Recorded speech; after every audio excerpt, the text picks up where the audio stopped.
mengerikan yang pernah dilakukan di penjara. 10. Transplantasi testikel. Bagi kaum cowok, mungkin mendengar judulnya saja sudah membuat bulu kuduk merinding. Seperti namanya, eksperimen pemindahan testikel ini sempat dilakukan pada tahun 1919 sampai 1951 di penjara San Quentin. Dr. Leon Stanley selaku kepala ahli bedah penjara tersebut mempraktikkan hal ini sebanyak kurang lebih 500 kali dengan tujuan untuk mengurangi angka kriminalitas. Ironisnya, apa yang dilakukan juga bisa dianggap aksi kriminal itu sendiri. Singkatnya, testikel dari tahanan yang telah dieksekusi diangkat dan dipindahkan ke tahanan yang masih hidup.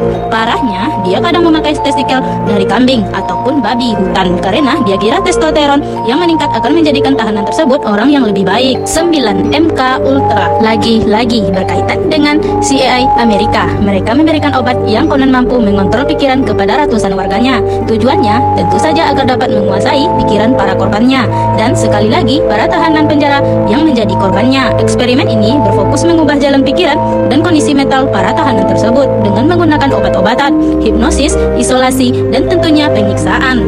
8. Radiasi. Peneliti dari Universitas Van Houston sengaja membiarkan 232 tahanan terkena radiasi agar bisa mencari tahu efeknya pada testikel.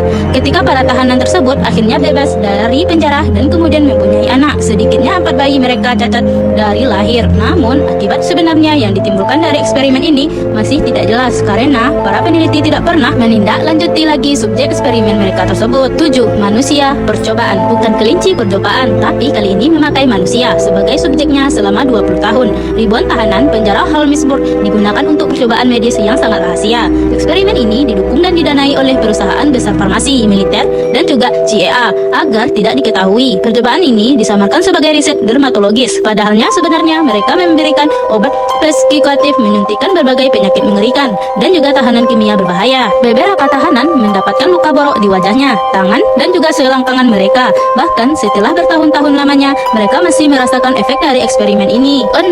Injeksi kanker. Dr. Chester M. Sotham menginjeksi sedikitnya 53 tahanan dengan sel kanker hidup di penjara di Ohio, hanya untuk memastikan jika kanker itu menular atau tidaknya. Tumor mulai tumbuh di bagian tubuh para korbannya, namun untungnya sistem kekebalan tubuh mereka mampu melawan sel kanker tersebut. 5. Malaria. Selama 30 tahun lamanya, para tahanan di penjara Stateville sengaja dijangkitkan virus malaria. Setelah digigit sedikitnya 10 kali oleh nyamuk yang terinfeksi, mereka mulai mengalami demam, sakit kepala, mengigau, dan rasa mual yang ekstrem. Mereka lalu diberikan obat yang masih dalam tahap eksperimen untuk mengobati sakitnya.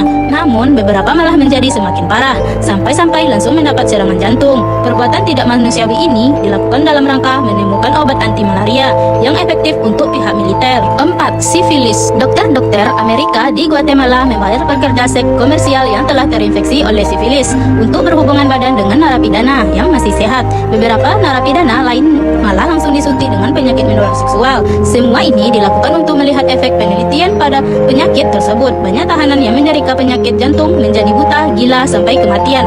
Eksperimen gila ini baru saja terbongkar pada tahun 2010. 3. December. Kali ini kita menuju ke unit Soviet di mana narapidana di situ pernah diekspos ke racun-racun mematikan. Tujuannya sama seperti eksperimen-eksperimen sebelumnya, yakni untuk menemukan bahan kimia yang tidak berasa dan tidak berbau, sehingga mustahil untuk dideteksi dalam autopsi bedah mayat. Racun ini disisipkan dalam makanan dan minuman para tahanan penjara, bahkan dalam obat medikasi mereka juga. Eksperimen ini akhirnya berperan besar dalam penemuan racun C2 yang mampu membunuh korbannya hanya dalam waktu 15 menit saja. 2. Unit 731. Untuk membuat senjata pemusnah massal, tentara Jepang melakukan percobaan atau lebih tepatnya penyiksaan mematikan kepada narapidana di unit 731. Kira-kira sebanyak 1,5 juta narapidana dijadikan kelinci percobaan, dan banyak dari mereka meninggal dunia karena mati dari eksperimen tersebut atau dieksekusi setelahnya. Eksperimen yang dilakukan tersebut menyuntik korban dengan penyakit mematikan, memotong tangan atau kaki korban tanpa obat bius, dan dijadikan target untuk bom ataupun penyembur api. Di akhir Perang Dunia II, para ilmuwan yang bertanggung jawab dibebaskan dari hukuman mati karena bersedia membagi hasil penelitian kepada Amerika. 1. Eksperimen orang kembar. Mungkin inilah eksperimen paling tidak manusiawi yang pernah dilakukan di penjara. Di kamp konsentrasi Auschwitz, Dr. Joseph Mengele melakukan percobaan mengerikan ini kepada hampir 1.000 pasangan kembar dalam upaya untuk menemukan cara melipat gandakan kaum Jerman. Dalam satu eksperimennya, Joseph menjahit 2 pasangan kembar dari Romania untuk menyatukan mereka. Akibatnya, badan mereka membusuk dan lalu meninggal beberapa hari kemudian. Eksperimen lainnya, yakni menyuntik bola mata korban untuk mengganti warna matanya dan mentransfusi darah dari pasangan kembar yang satu ke yang lain. Setelah eksperimen ini berakhir, banyak dari pasangan kembar tersebut dibunuh. Jasadnya lalu dibeda dan dibandingkan.